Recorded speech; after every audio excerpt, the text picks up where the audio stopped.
A very good evening and welcome to this special show. I'm Tamanna Inamdar.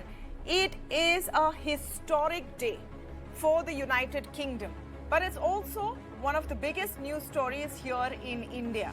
For the first time, an Indian origin individual will be the Prime Minister of the United Kingdom. Rishi Sunak, aged 42, has finally made it to 10 Downing Street, with quite a few diversions on the way. He was in the race. He was beaten by Liz Truss, who was then Prime Minister for a very short 45 days. She had to then resign because her policies didn't go down well at all. And Rishi Sunak is now back with the added advantage of being able to say, "I told you so." It was Rishi Sunak's claim that Liz Truss's tax cut plan won't work that actually lost him the race in round one, but he's back in round two. So what does this really mean? I mean, we of course here in India always celebrate when anyone of Indian origin does well anywhere across the globe. It's a bit of appropriation because whether they're Indian or not, we want to celebrate them. But that aside, it is an important marker because stability needs to come back to the United Kingdom, to Europe, to global markets, and it is also a key measure of what happens with economic growth throughout the world. So we'll get into all of those details ahead in the show, but I want to first play out for you an excerpt of what Rishi Sunak said, his first speech as Prime Minister.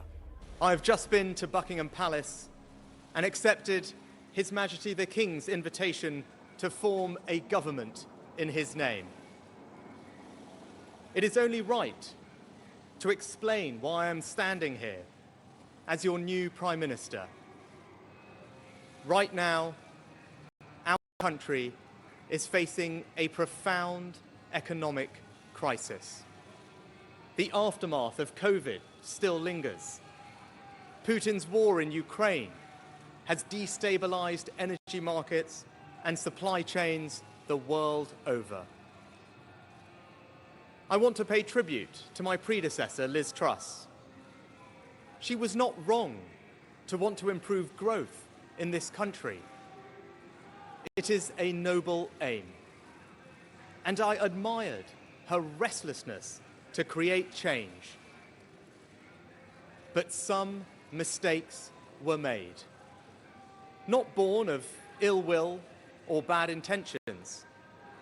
Quite the opposite, in fact. But mistakes nonetheless. And I have been elected as leader of my party and your Prime Minister, in part, to fix them. And that work begins immediately. I will place economic stability and confidence at the heart of this government's agenda. This will mean difficult decisions to come. But you saw me during COVID doing everything I could to protect people and businesses with schemes like furlough. There are always limits, more so now than ever.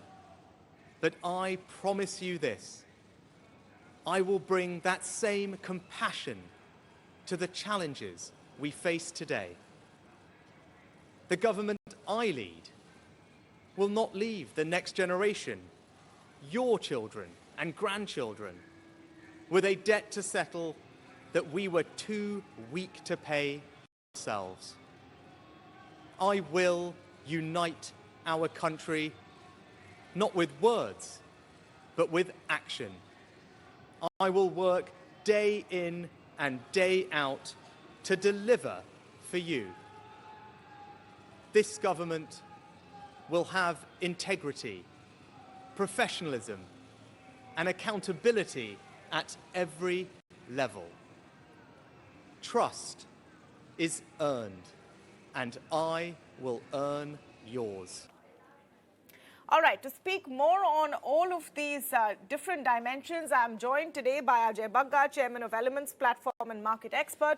Suresh Goel, former ambassador, is with me on the show. I'm also speaking with Ajay Srivstava, CEO of Dimensions Corporate Finance Services, and Sushant Sareen, Senior Fellow at ORF. Welcome to all of you, and thank you so much for speaking with us today. I'm most curious to begin with Ajay Srivastava's views. And Ajay, I want to start with you, Mr. Srivastava, because I recall when Liz Truss was in deep trouble, and I had asked you that would Rishi Sunak have been a better choice? He can today say, I told you so. You had said he's the one who caused the crisis. What's your commentary today as we all are very seemingly excited about Rishi Sunak becoming the Prime Minister of the UK? Well, I think, one can look back in history and say the fact that Liz Truss perhaps got snowed under the issues that she didn't even understand. Perhaps even we never understood the deep issues inside the UK system. And I'll give you one example.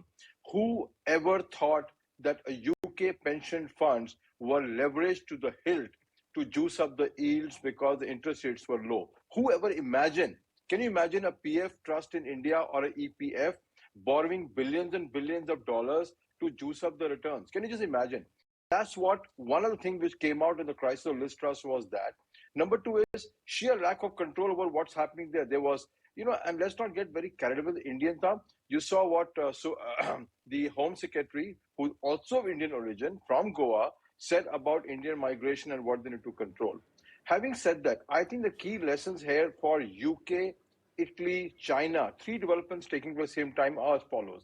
One is hedge funds, and that Sunak is from the hedge fund industry, have brought the world economies to the point where the lure of cheap money has brought not trouble to billions of people. That's what is happening everywhere. Cost of living going up, people can't afford it. What caused this? The influx of cheap money to invest in instruments, which is a classic hedge fund driven strategy for all monetary policies. Number one. Number two is the fact that, I don't think even he has the economic and political capital at the end of the day. You can bring down governments. That's fine. You can bring down Boris Johnson, you can bring down Liz Truss. But how do you capture the momentum to be a leader who will deliver to the people and not to the finance industry or not to the banking sector? I think Chairman Xi Jinping, you can blame him for many things, has taken the call. People come first, stock market comes later. Here, let us see what the call becomes. I was disappointed with Liz Truss. I thought she had greater control over her cabinet, which it seems she did not. The guy who came in, the chancellor, did not even know that your PF funds are leveraged. That's abysmal knowledge about the country.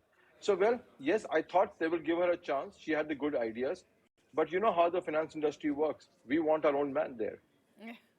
Well, Rishi Sunak it is. And I think that note of sort of caution that Mr. Srivastava has sounded is also a very important one. Suella Braverman, who he was referring to, is of Indian origin. She was not interested in the trade deal.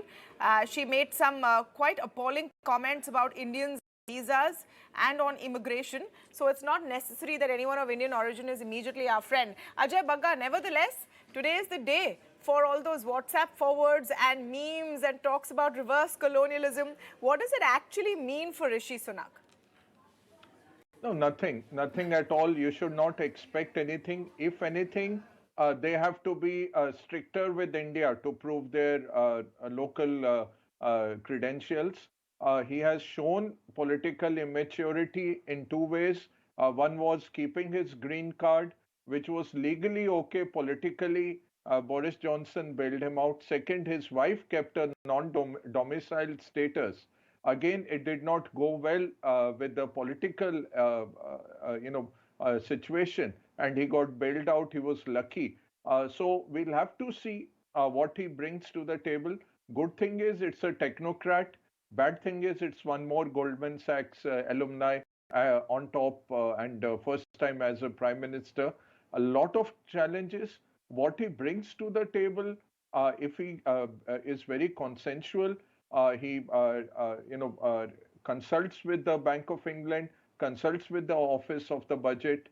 All those things will be needed now. But October 31st was the promised review for the budget. Now, if he postpones it, he will get into some deep waters. If he doesn't, he's walking into something with only 5 days to prepare for it.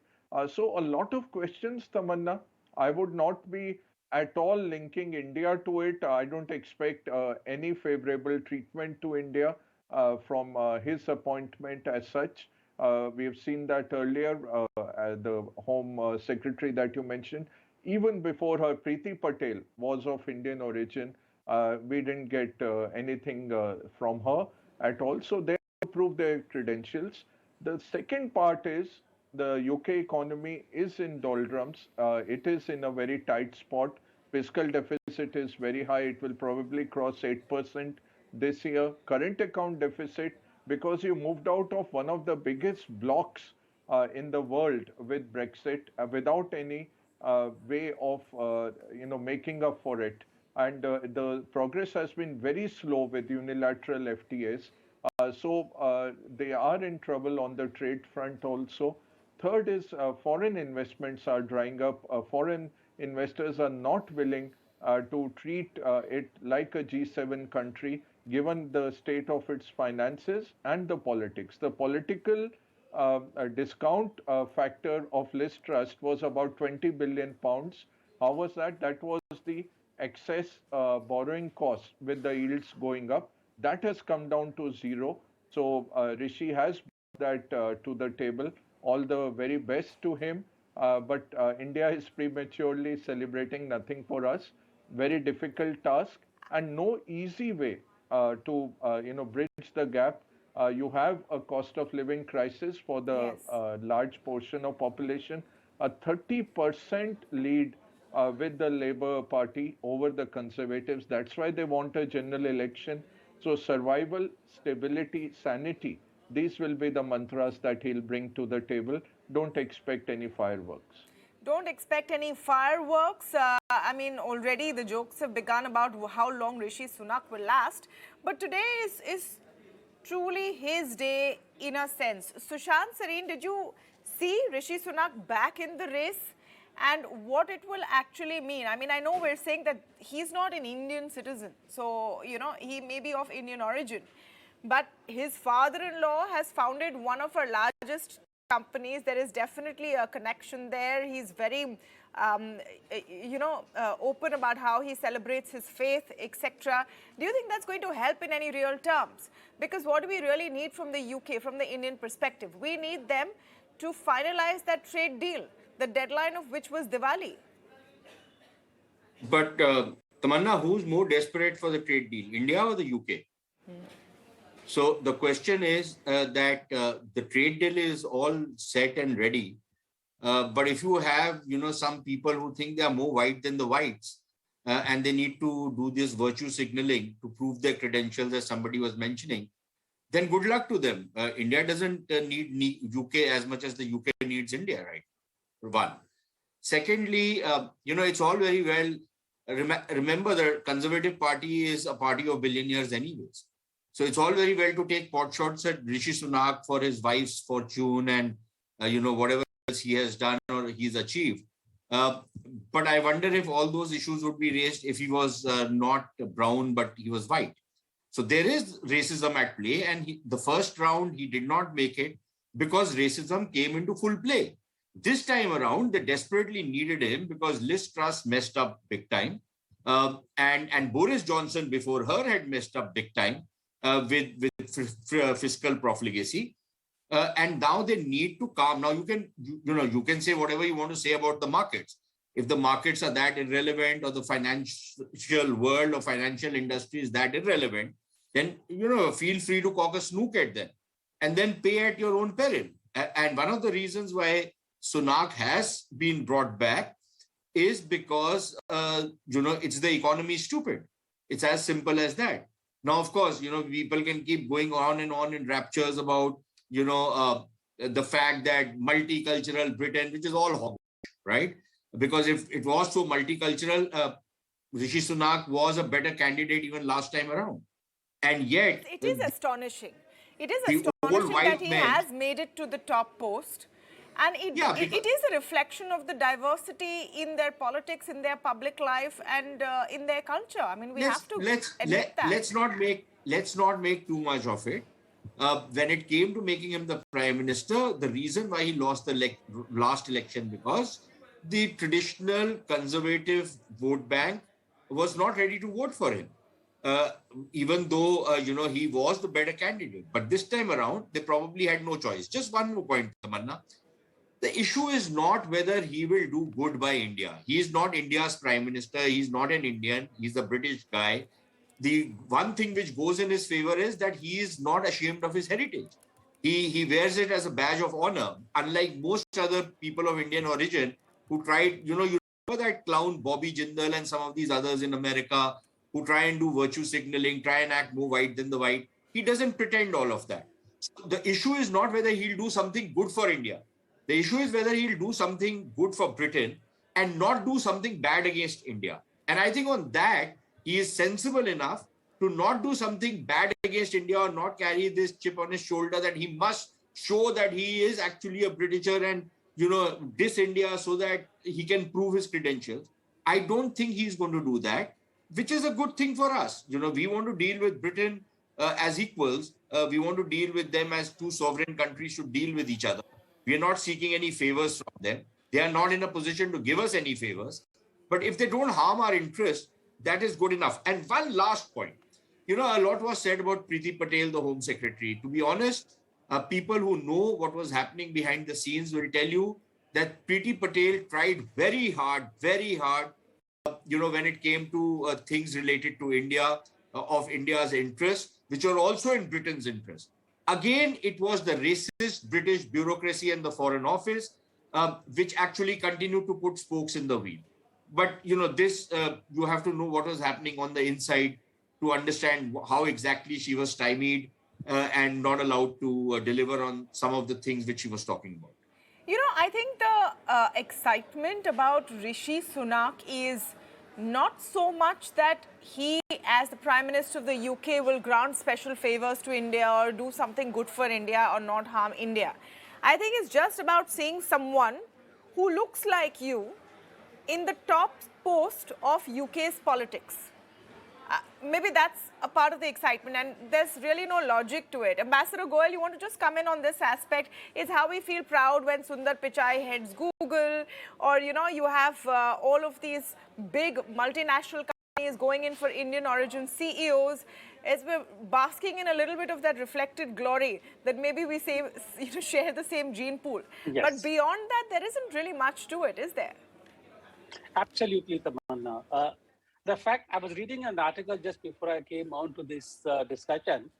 The fact is that all these Indians of whom we are very, very proud because they have achieved excellence in the other countries, and therefore they seem to represent an excellent Indian as against an argumentative Indian all the time, is that they perform well in a different environment, in an external environment. The same people did not perform, or they were not here to perform so well in India. Therefore, the issue that they are of Indian origin is completely irrelevant. I agree completely that Rishi Sunak, first and foremost, is a British Prime Minister.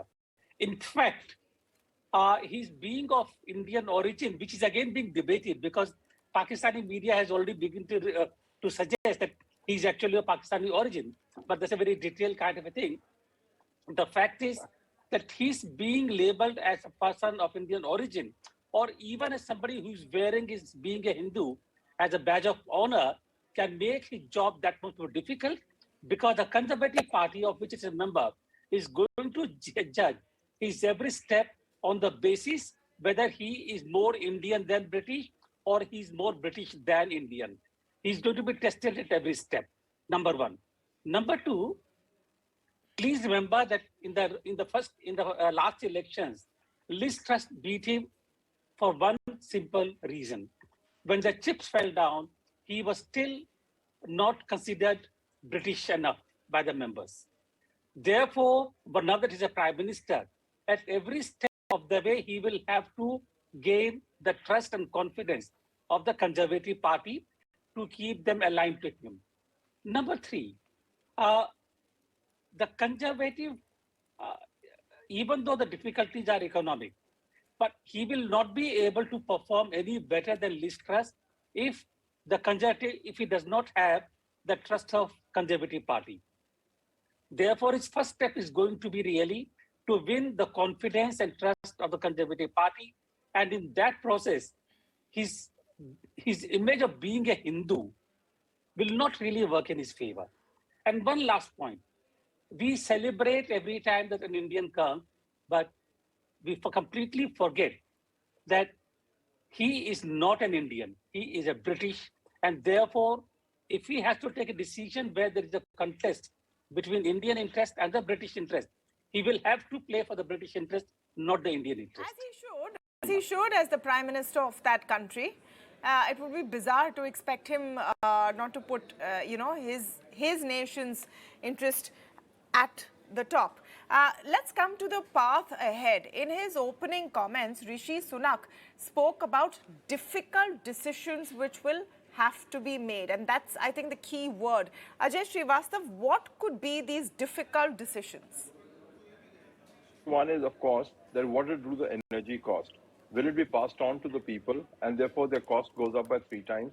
Versus, will there be a subsidy like what Indian government does when they hold the price in BP from the PSU refining companies? And whether that kind of model will be done there and how we'll pay for it. I think that's one key decision. The second key decision, of course, comes that with the inflation this high, what do they do with this money supply and interest rate? Because if that keeps going up, the ability of people to take mortgages or even make their livings meet, get the grocery budget, even that is under threat. So what do you do with those people? And that's a large number of people, which I discussed initially, that, we are having a situation in every country that a large number of our people are unable to meet their daily needs, while the focus of most political leadership, or at least the financial leadership, is on the stock markets and so on and so forth. Yeah. It's irrelevant for them. They can't. The third, I think, most important decision he has to take is what to do with the EU at the end of the day. He's got a problem with Ireland, he's got FTAs on his table, and he's got to make up a mind as to where he wants to go. Last big decision is immigration. Anybody who's traveled to UK would know the fact, or who lives there or lives the recent time. There are not enough people to work. You don't have janitors, you don't have hotel people, you don't have staff, you don't have workers, lorry drivers, you name it at the bottom end, nurses, doctors, and go on in that cycle.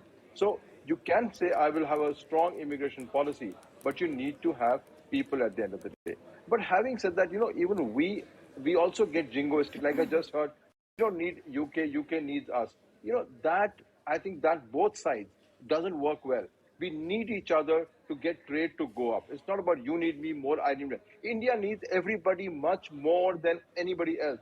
Their standard of living is $28,000 per capita. We are $1,200 per capita. So even when we go jingoistic, that's not good for us. Same way when UK goes jingoistic.